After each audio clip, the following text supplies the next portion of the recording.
2027 विधानसभा चुनाव से पहले उत्तर प्रदेश के अंदर सियासत चरम पर है। अखिलेश यादव की तरफ से कहा गया कि चुनाव में बेईमानी की हदें जो हैं वो पार हो सकती हैं।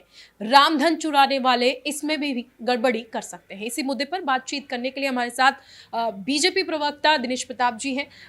दिनेश जी, देखिए, अखिलेश यादव लगातार चुनाव में धांधली की बात कर रहे हैं। वो कह रहे हैं जिन्होंने रामधन को चुराया वो चुनाव में भी गड़बड़ी कर सकते हैं।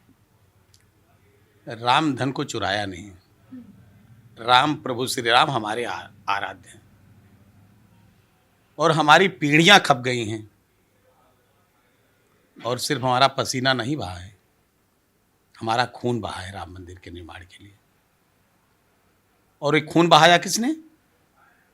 समाजवादी पार्टी के नेता श्रीमान अखिलेश यादव की पूज्य पिताजी, जो उस समय उत्तर प्रदेश के मुख्यमंत्री थे, स्वर्गीय मुलायम सिंह यादव ने। और उन्होंने कहा था कि अगर आवश्यकता पड़ती तो हम और गोलियां चलवाते। ये लोग राम मंदिर के मामले में उपदेश देंगे भारतीय जनता पार्टी को, भारतीय समाज को या सनातन को? जब जब इनको अवसर मिला तब तब इन्होंने राम काम में बाधा कर डालने का काम श्रीमान अखिलेश यादव जी ने भी किया और कांग्रेस पार्टी ने भी किया। जितने बड़े से बड़े वकील खड़े कर सकते थे बाधा डालने के लिए, पहले इन्होंने वकील खड़ा किया। और जब वकील से बात नहीं बनी, जब अदालत का निर्णय आया, तब भी इनके दिल पे सांप लौट गया। और जब भव्य मंदिर राम मंदिर का निर्माण हो गया, प्राण प्रतिष्ठा में एक पार्टियों के नेताओं के जाने की हिम्मत तक नहीं हुई। इतना सनातन से घृणा, इतना प्रभु राम से घृणा। और जो प्रभु राम को छोड़ देता है ना, वो फिर कहीं का नहीं रहता। और आज वही हाल है कि समाजवादी पार्टी और कांग्रेस पार्टी इस देश की राजनीति में हाशिए पर है।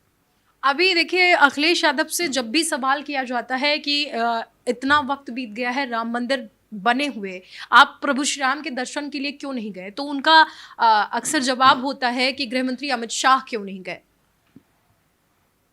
राम मंदिर के निर्माण के बाद इस सड़क का फासला है विधानसभा का। माननीय विधानसभा अध्यक्ष, जो विधानसभा के कस्टोडियन होते हैं, उन्होंने सारे सदस्यों को आह्वान किया कि आप लोग साथ चलिए और रामलला के दर्शन करें। लेकिन इतने अभागे हैं समाजवादी पार्टी और कांग्रेस पार्टी के लोग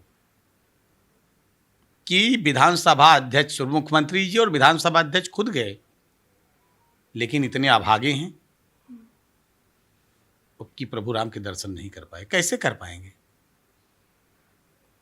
जिनके हाथ पाप से रंगे हुए हैं, प्रभु राम की इच्छा ही नहीं हो सकता है कि अधर्मी जो हैं जाके उनके दर्शन कर पाएं। आज अपने आप को राम भक्त कहला रहे हैं। ये न पहले राम भक्त हैं, ना आज राम भक्त हैं, ना आगे राम भक्त रहेंगे। काली नेमी हैं। आप काल नेमी जानती हैं ना? जब लक्ष्मण जी को शक्ति लगी और हनुमान जी संजीवनी लाने के लिए जाने लगे, तो रास्ते में काल नेमी ने साधु का रूप धारण करके राम राम कर रहा था। और बाद में उसका क्या हश्र हुआ? हनुमान जी ने क्या हश्र किया? सर्वविधि थे। अब समाजवादी पार्टी और कांग्रेस पार्टी, ये दोनों काले नेमी हैं। ये रूप बदल के आकर राम राम कर रहे हैं। और जब व्यक्ति का अंतिम समय आता है ना, तो राम राम ऐसे करते हैं। इनका अंत समय आ गया है, जो सनातन इनको माफ करने वाला नहीं है। 27 की चुनावी वैतरणी जो है, क्या वो चढ़ावा चोरी से ही समाजवादी पार्टी की पार होने वाली? समाजवादी पार्टी की बैतरणी अब पार ही नहीं होने वाली। इनकी लुटिया डूब गई है, बैतरणी कहाँ से पार होगी? और ये लोग चंदा चोरी की बात करेंगे, जिनका कभी वास्ता ही नहीं रहे। अगर इनमें जरा सा नैतिक साहस है तो आपके माध्यम से मैं कहना चाहता हूं, समाजवादी पार्टी के नेता एक बार वक्फ संपत्तियों के बारे में बोल के दिखा दें। एक बार जो सनातन का नाटक कर रहे थे कि लोकसभा के अंदर समाजवादी पार्टी और कांग्रेस पार्टी के नेता एक बार इस्लाम के बारे में नाटक करके दिखा दें, अगर इनकी रीढ़ में एक भी हड्डी है तो मैं मान जाऊंगा। ये सिर्फ सनातन को अपमानित कर रहे हैं। पहले भी करते थे और आज भी कर रहे हैं। तो सनातन के मानने वाले, और ये देश धार्मिक देश है, आस्थावान का देश है, आस्था का देश है। आप इस तरह से सनातन को बदनाम करने की कोशिश करेंगे? आप जिस चंदा चोरी की बात कर रही थी, एसआईटी की रिपोर्ट आई, 8 लोगों का नाम है, कहाँ है? जेल के अंदर है। और आपको सर्वोच्च न्यायालय पर भरोसा करना चाहिए। विस्तृत एसआईटी की जांच चल रही, किसी का नाम आएगा तो भी अंदर जाएंगे। आप चिंता मत करिए अखिलेश यादव जी, आपको चिंता करने की जरूरत नहीं है। आप जालीदार टोपी लगाकर सिर्फ अपने वोट बैंक की चिंता कीजिए, जो आप हमेशा से करते रहे।